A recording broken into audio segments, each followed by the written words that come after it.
Yann Lequin, l'ancien directeur scientifique de Meta, s'attaque aux World Models. Cette architecture révolutionnaire est développée pour dépasser les LLM actuels. Est-ce que vous en avez déjà entendu parler? C'est quoi les World Models au juste et quelles sont les différences avec les LLM actuels que sont ChatGPT, Copilot, Gemini, Claude, etc. Thomas, si on commence par une question simple, qu'est-ce que c'est les World Models au juste et c'est quoi la différence avec les LLM actuels que tout le monde utilise et qu'on connaît tous?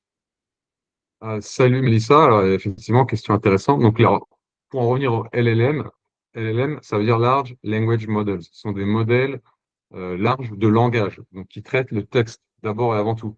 Donc le texte, finalement, c'est fait de mots, c'est fait de lettres.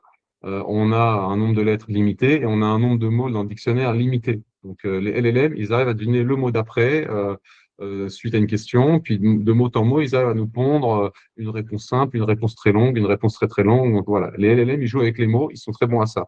Ils n'ont Mais pas d'intelligence autre que ça. Ils mettent juste des mots. alors, Ouais, alors, tout à fait. Puis, alors, après, intelligence, c'est un bien gros mot ouais. et si tu veux, tout est relatif. Mais disons qu'ils sont passés maîtres dans l'art justement de digérer les mots, de comprendre les relations qui existent d'un point de vue sémantique entre les mots, entre les groupes de mots et même de façon très éloignée dans une phrase et dans un texte, dans un passage. Et c'est assez extraordinaire. Mais l'univers des mots, il est limité. Le nombre de mots au dictionnaire, il est assez limité. Et puis en plus, une phrase, les mots, ils sont les uns après les autres dans une séquence. En fait, il y a une dimension. Donc finalement, toute chose étant égale par ailleurs, ça reste assez simple. Alors que, en fait, l'ambition avec les world models, c'est de comprendre le monde, de modéliser le monde, et non pas seulement le langage. Et le monde, il est bien plus complexe que le langage. Le monde, c'est un univers tridimensionnel. Il y a voilà, largeur, hauteur, longueur. Il y a le temps qui passe.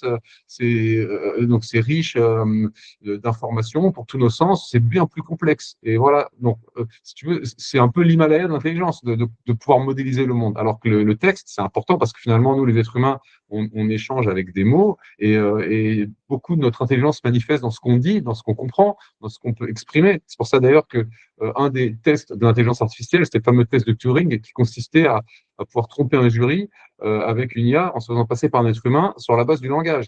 Mais là, on en est un peu Oui. revenu de tout ça, parce que finalement, on l'a dépassé ce test. On l'a dépassé, finalement, tout le monde a fait, bon, bah, OK, so what?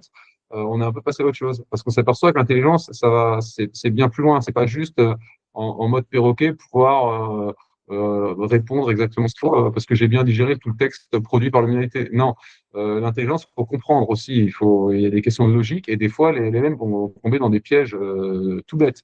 Donc l'intelligence, c'est bien plus large et dès qu'il s'agit de comprendre le monde, c'est bien plus complexe parce que là, il faut comprendre aussi les lois physiques. Et quand je te parle de comprendre les lois physiques, je te parle pas de passer par des études en physique et autres. Je te parle de lois intuitives qu'on comprend, qu'un bébé de 2 ans va commencer à comprendre. Par exemple, là, je sais pas, j'ai un mur, j'ai un chien qui passe derrière le mur. Ah, l'enfant se doute assez rapidement que le chien va réapparaître derrière le mur. Donc, je prends un jouet, je le fais tomber, enfin, je lâche, il tombe. Ça, Ouais. intuitivement, un bébé je sais plus, 12 mois, 18 mois, il finit par le comprendre très vite. Et ça, en fait, c'est très compliqué à apprendre à une IA. Parce que, en fait, alors, bon, les LLM, d'ailleurs, on voit bien qu'on va déjà un peu au-delà, hein. Enfin, je vais faire le lien avec les world models, mais les LLM, on voit bien qu'on va un peu au-delà, parce que maintenant, dans les IA qu'on utilise, on a ce qu'on appelle des IA multimodales qui vont basculer du texte à l'audio, à la vidéo, à l'image. Et là, évidemment, les modèles qui génèrent des images ou des vidéos ou de l'audio ne sont pas des LLM, parce que ce ne sont pas que des LLM, parce qu'on n'est pas que sur du texte. Ils ont donc des capacités à gérer des images et pixel par pixel ou de l'audio, bon bah voilà, Ok. Alors petit morceau de que son. c'est important, non, mais cette notion, elle est hyper importante parce que c'est vrai que nous, en tant qu'utilisateurs, on utilise par exemple ChatGPT aussi bien pour les images que pour le texte. En fait, on fait pas la distinction. Donc là, tu es en train de nous dire que Voilà. pour les images, c'est pas du tout déjà un LLM. Ça a Bah, un nom ou pas LLM, du voilà. LLM, comme son nom l'indique, c'est du texte. C'est Large Language Model. Ce sont des modèles de langage. Alors après, quand on veut générer des images, ce sont des modèles un peu différents, mais en fait, ils les ont hybridés. C'est un peu leur bouillie sous le capot. À la limite, nous, en tant qu'utilisateurs finaux, on s'en rend même pas compte. Mais il se trouve que c'est quand même assez incroyable ce qu'ils arrivent à faire. Et du coup, certains disent, mais regardez, sans même aller chercher les world models qui veulent tout révolutionner, on s'aperçoit qu'avec les méthodes d'aujourd'hui, on a déjà généré des photos et même des petites vidéos assez incroyables, pixel après tout. pixel. On voit même, parce que c'est souvent des tests aussi qui étaient soumis, c'est si on demande à une IA de générer une image de quelqu'un qui verse un liquide, comment le liquide va tomber et se répartir. sur la table ou s'écouler. Et bien, juste pendant longtemps, c'était assez délirant ce qui était produit, ça n'avait aucun sens physique. Mais dernièrement, c'est devenu très, très réaliste. Et il y a certains qui disent, mais regardez, en fait, ce sont en train de devenir des role models. C'est une espèce de combinaison de toutes ces, enfin, de d'IA multimodales qui peuvent passer d'un format à l'autre. Parce que regardez comme ils arrivent à représenter très fidèlement la neige qui tombe, la pluie qui tombe, une rivière qui s'écoule, je renverse du ketchup, ça s'écoule de façon très réaliste. Donc en fait, ils ont compris intuitivement, juste en scalant les LLM et leurs cousins qu'on utilise pour la génération de vidéos là, à ce jour, ils sont en train de développer une espèce de conscience des lois de la physique. Et donc certains disaient, regardez, on y est presque, on va juste scaler ça, donc toujours plus de data, toujours plus d'entraînement, des algorithmes qu'on modifie un peu à la marge, et toujours plus de puissance de calcul, et on va arriver à produire la super intelligence qui va comprendre le monde dans lequel on vit. Et en fait, on a Yann Lequin qui est directeur, donc enfin, d'ailleurs il a démissionné, là ça y est, il est parti de Facebook et il va lancer sa nouvelle boîte, on va en reparler, mais lui, donc directeur de la recherche chez Facebook, il a expliqué, non, non, tout ceci est une impasse, on ne pourra jamais y arriver, parce qu'en fait, fondamentalement, si tu penses que, par exemple, on te met un début de vidéo YouTube et il faut générer tout le reste de la vidéo YouTube, s'il faut que l'IA, elle génère pixel après pixel de façon ultra réaliste tout ce qui peut se passer, en fait, ça va être trop consommateur en ressources. C'est un problème euh, insoluble, c'est beaucoup trop complexe, tu vois. Et il a dit, non, on va jamais arriver comme ça. Nous, ce qu'on veut, c'est développer un modèle qui va développer une espèce de physique intuitive comme les enfants, justement. Et Ok. par exemple, si je prends l'exemple qui reprend toujours, c'est si tu prends un crayon et que tu le laisses tomber. Ce que tu veux pouvoir Mhm. prévoir avec la façon dont tu auras réussi à abstraire un peu le monde, avec ta compréhension d'une physique de base, ce que tu veux comprendre, c'est que le crayon, il va tomber et il va rouler par terre. Mais est-ce que tu as besoin de savoir où est-ce qu'il va rouler exactement au micromètre près, dans quelle direction? Non. Parce que tout ça, c'est trop incertain, c'est trop aléatoire et ça va te demander trop de calculs, ça va être trop complexe. Et donc, ce qui est fait pour l'instant, ce qui est bricolé pour l'instant sur les IA multimodales qui génèrent un peu de la vidéo, des photos et autres, ils sont sur cette approche-là qui est insoluble dès que tu veux vraiment passer à d'autres échelles. Et Yann Lequin, lui, c'est ce qu'il explique depuis toujours. Il dit non, mais on va jamais arriver comme ça. C'est impossible, c'est trop complexe. Il faut qu'on trouve un moyen d'abstraire tout ça et de juste retenir l'essentiel. Ce qu'il y a à retenir, c'est juste que j'ai un crayon, il tombe, et je le lâche, ben, il tombe. Il tombe à peu près là, à peu près à mes pieds, et on s'en fout d'essayer de prévoir exactement où est-ce qu'il va arriver au micromètre près. C'est pas grave. Nous, ce qu'on veut, c'est comprendre dans les grandes lignes les principes généraux, et parce que du coup, on aura une espèce de boîte à outils intellectuelle pour comprendre le monde et établir des prévisions à peu près réalistes, mais très condensées, tu vois. Le but, souvent, en informatique, c'est de condenser, tu vois. Et d'ailleurs, ce titre LLM, c'est incroyable parce que si tu veux, ça a stocké toute la connaissance de l'humanité, mais sans avoir besoin de la stocker. Parce que si tu vois le poids d'un LLM en termes de mégaoctets que tu peux stocker maintenant même sur un téléphone, bah c'est une forme condensée de la connaissance de toute l'humanité. Tu vois, tu n'as pas besoin de stocker, comme sur Wikipédia, tous les fichiers texte de toute l'humanité. Non, tu as réussi à condenser ça dans un système qui a une mémoire incroyable, mais sans avoir besoin de tout archiver exactement comme tu le ferais sur Wikipédia ou dans une base de données classique. Donc, le but en informatique, c'est de condenser au maximum un certain nombre de principes et de connaissances pour que ça prenne moins de place, soit plus efficace et ça demande moins de puissance de calcul à l'usage, etc. Donc, lui, c'est ce qu'il veut faire avec ses World Models. Il parle de ça depuis longtemps et il dit ça suppose plusieurs piliers. Il faut qu'il y ait de la mémoire. Voilà, le problème dans les IA de ce jour, c'est qu'il n'y a pas assez de mémoire. Yep. Souvent, il faut quelque chose, ça demande de texte, c'est difficile. Donc, c'est une équipe qui est Ah, attends. Tu vas reprendre à mémoire parce que, attends, on a plus rien entendu. dans l'intégral. Tu vois? Non, tu coupes. On n'entend pas les phrases. Bon, bah, au moins là, tu sais où ça coupe. Donc, tu m'as arrêté dès que ça coupait? Ouais, ouais, ouais. Ouais. Donc, tu pourras faire un petit Ouais, bah montage. ouais, il faut que tu recommences à mémoire. Je l'ai retenu. Ouais, Ok, ouais, ouais, il faut que tu recommences quand tu parles de la mémoire. d'accord. Attends, Donc, vas-y. Est-ce que tu repars et reviens au pire? Non? ouais, tu m'entends? Non, ça va? Reparle pour voir si ça rebug Euh, ou pas. je te Ouais, c'est parle. bon. Est-ce que Vas-y. tu m'entends? Ouais, ouais. Ouais, ouais. Donc, en fait, donc, pour reprendre sur les world models, ça suppose plusieurs piliers. Le premier, c'est la mémoire. Il faut qu'il y ait une bien meilleure mémoire, bien plus durable que ce qui existe sur avec les LLM notamment. Il faut une capacité à prévoir, à anticiper, une capacité à raisonner et une capacité à planifier. Donc, si on mélange tout ça, on arrive là, pour lui, en fait, à produire une intelligence de niveau supérieur, ce qu'il appelle Advanced Machine Intelligence. Donc, lui, il n'aime pas le terme AGI, Artificial General Intelligence. Il trouve que c'est trop flou, que ça veut rien dire. parce qu'en fait, l'intelligence n'est jamais parfaitement générale. L'intelligence humaine, elle n'est pas générale, elle est propre en fait aux besoins que les êtres humains ont développés pour s'en sortir sur cette planète. Donc c'est finalement arbitraire de dire qu'elle est générale parce que c'est notre intelligence à nous et il y a peut-être moyen de faire différemment ou de faire mieux ou de faire voilà. Donc on en a déjà parlé dans un autre épisode, mais tu vois, tu as plusieurs types d'intelligence. D'ailleurs, chaque espèce animale a développé sa propre intelligence. On avait vu que les singes, en fait, ont une meilleure mémoire dans certains cas que les êtres humains. Ouais. Donc, on pourrait se dire qu'ils sont plus intelligents que nous. Donc, tout est relatif. Donc, lui, il n'aime pas ce terme de artificial general intelligence. Pour lui, elle n'est pas générale, l'intelligence. Elle est spécialisée, en réalité. Ok. Même la nôtre, qu'elle est assez générale, générique, elle, en fait, elle est assez spécialisée à plein d'égards. Et donc, lui, il préfère parler de Advanced Machine Intelligence. Donc, voilà, l'intelligence des machines avancées. Voilà. Bon, je trouve qu'il joue un peu sur les mots, en l'occurrence, mais bref.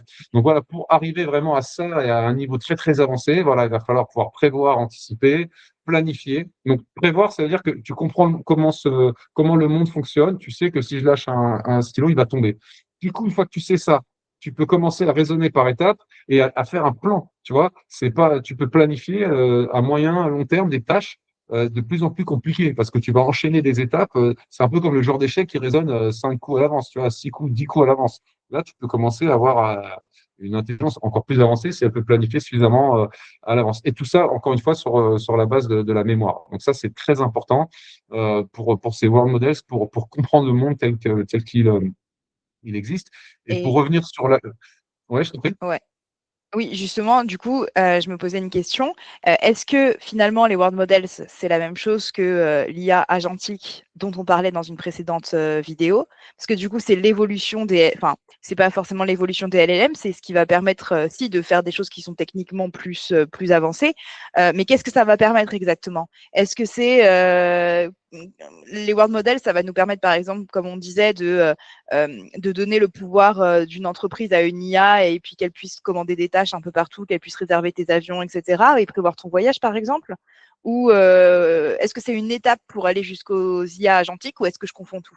Non, alors en fait, si tu veux, c'est deux choses différentes, mais qui peuvent se recouper.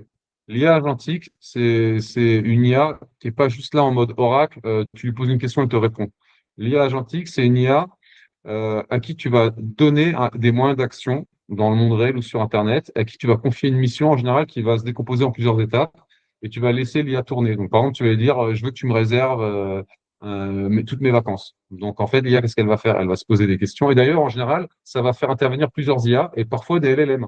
Donc, tu vois, tu n'as pas forcément D'accord. besoin des role models parce que ça peut être des LLM qui ensemble interagissent. Il y en a un qui propose, l'autre qui critique, l'autre qui choisit et ainsi de suite, et pour envisager toutes sortes d'options, les éliminer, négocier, puis à la fin avoir la capacité de sortir le porte-monnaie, de valider des transactions. Donc ça, c'est dans tel qu'on l'idéalise, hein. On n'y est pas encore tout à fait, mais ça, on va y arriver. Bien sûr. Donc voilà, donc ça peut se bricoler. Disons que tu vois, il y a beaucoup de tuyauterie à faire entre différents services. Mais si tous les différents services en présence, parce que justement, ils veulent participer à cet univers de l'IA agentique, mettent à disposition finalement euh, des interfaces qui arrivent à se connecter avec cette tuyauterie, ces standards qui commencent à se mettre en place, en fait, avec des LLM qui restent rudimentaires, tu peux commencer à bricoler de l'IA agentique qui peut ressembler à quelque chose et qui peut résoudre un certain nombre de problèmes. Mais tu vois, ce que je veux dire, c'est qu'on a un peu on a un peu éclairci le chemin. Tu vois, on a chacun fait un effort pour se mettre d'accord sur des standards. On a balisé en quelque sorte un peu la voie pour les IA. Et donc, ça peut fonctionner sans avoir des world models vraiment révolutionnaires qui ont des niveaux d'intelligence extraordinaires, tu vois.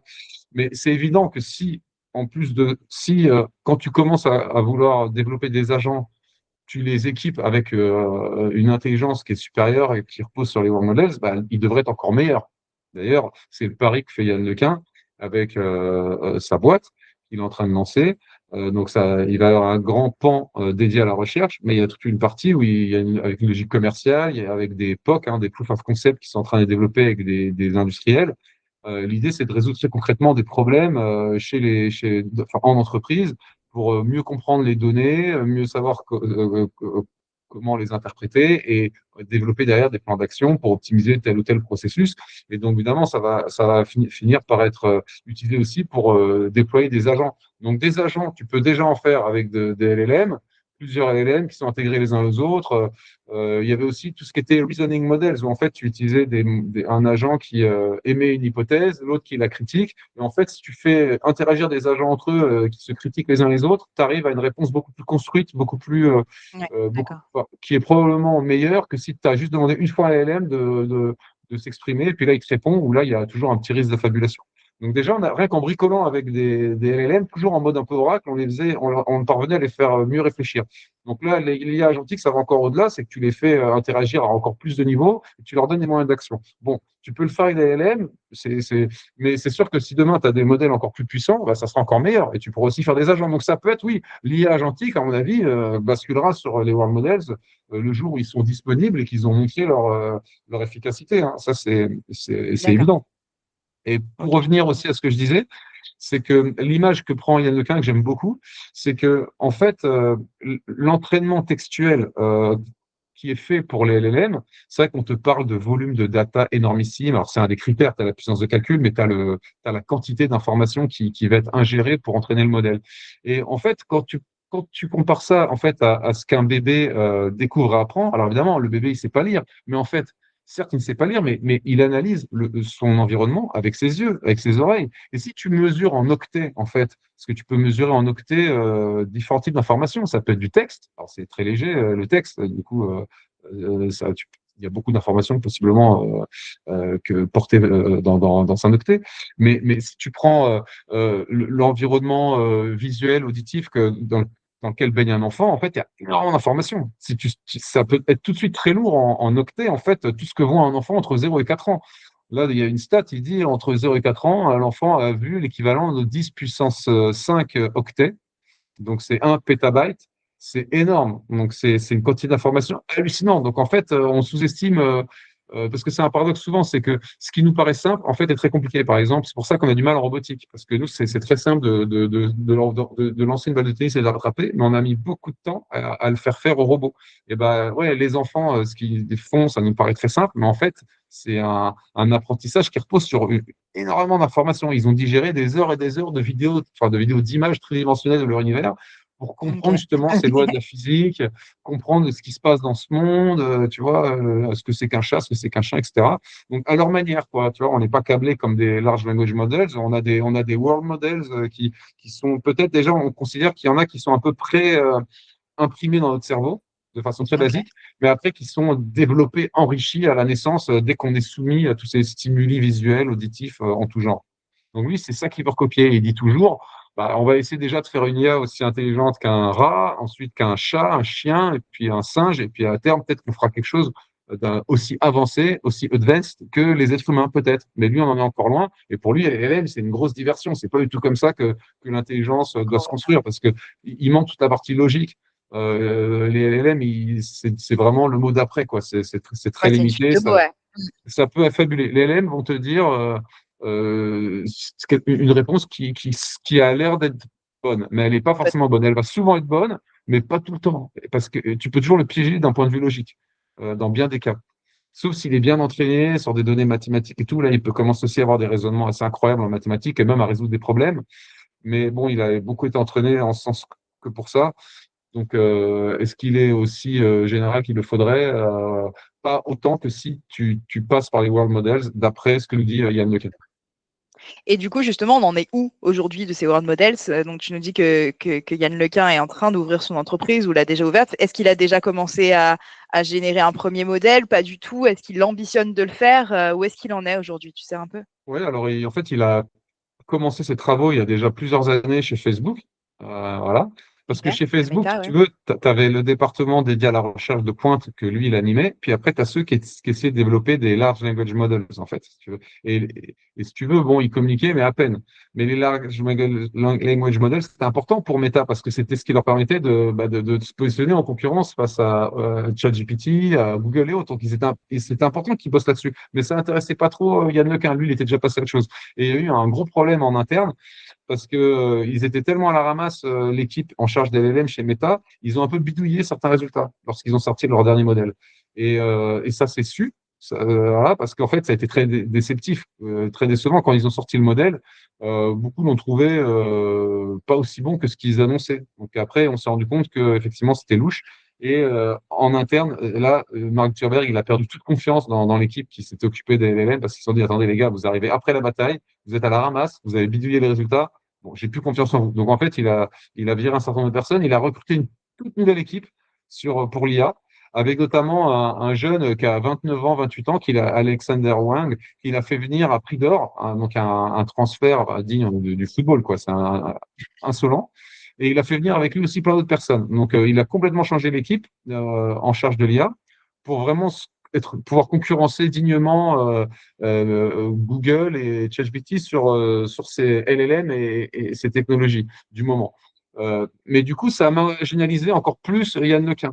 Parce que Yann Lequin, ce qu'il faisait, si tu veux, c'était presque trop révolutionnaire et trop avant-gardiste. Et c'était pas tout de suite ce qui intéressait, c'était pas la priorité absolue Ouais. de Du Mark marché Zuckerberg. aussi.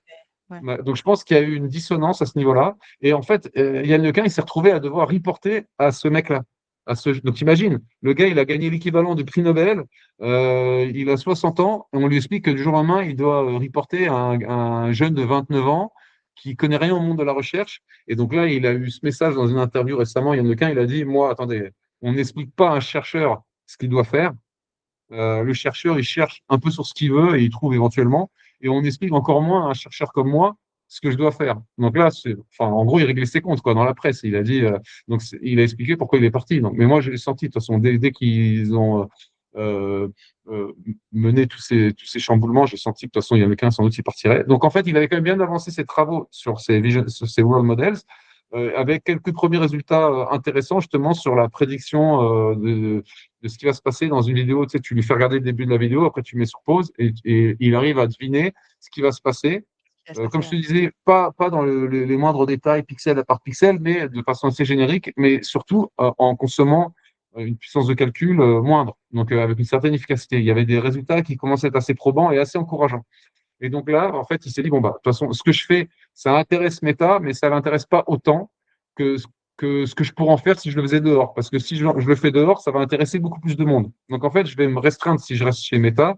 Et donc là, bah, il va continuer ses travaux en dehors, en les élargissant et avec une démarche commerciale pour toucher toute une série de secteurs dans l'automobile et autres, tu vois, à des niveaux industriels qui dépassaient complètement, on va dire, les champs d'intérêt de Meta, Facebook. Donc, d'une certaine manière, il retrouve sa liberté, il se lance. Et surtout, alors Yann Lequin, il est très fâché contre Trump sur Twitter /X.com. Il n'arrête pas de critiquer ce que fait Trump. Bon, alors, franchement, il y a de quoi faire. Hein.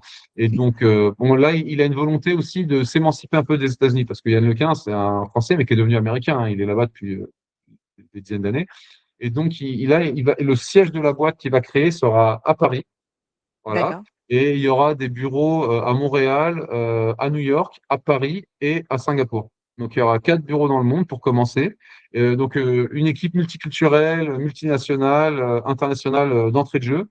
Et il ne veut dépendre d'aucune souveraineté. Donc, en fait, il est en train de lever des fonds auprès de différents acteurs dans le monde entier. Il ne veut dépendre d'aucun pays. Il ne veut pas être étiqueté américain.